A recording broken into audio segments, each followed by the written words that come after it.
Nachádzame sa na pôde Žilinskej univerzity, kde skupinka mladých študentov sa rozhodla osláviť Deň Zeme netradičným spôsobom, a to osvetou o separácii odpadu.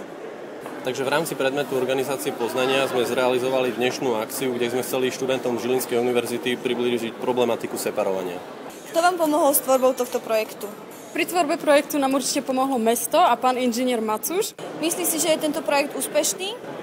No, myslím si, že je veľmi úspešný, lebo vidno, že tí študenti sa o to zaujímajú a tie koše sa naozaj aktívne využívajú.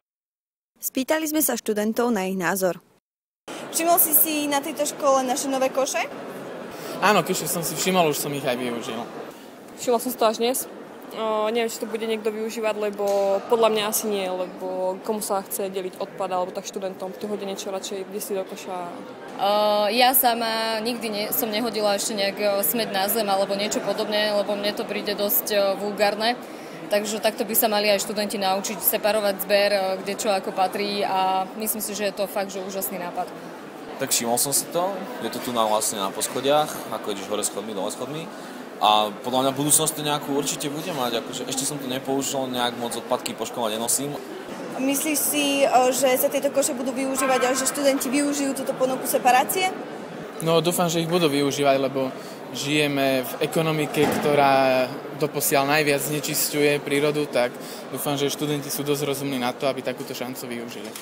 Podľa mňa ho budú využívať, keďže už na niektorých poschodiach sú plné tieto koše. Sú to krásne koše. Už som využil papier dvakrát. Fakt poctivo som triedil. Takže dúfam, že to budú využívať aj ďalší. A ešte akorát ma zaujíma, že kam potom s tým, že či sa to potom náhodou nehodí do jedného spoločného koša.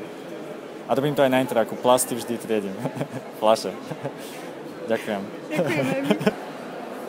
Môžem sa ťa opýtať, čo potom spravíš s touto plastovou fľaškou? No určite budem separovať. A kam ju hodíš? No, do plastového koša. Zo Žilinskej univerzity Barbora Kyselová.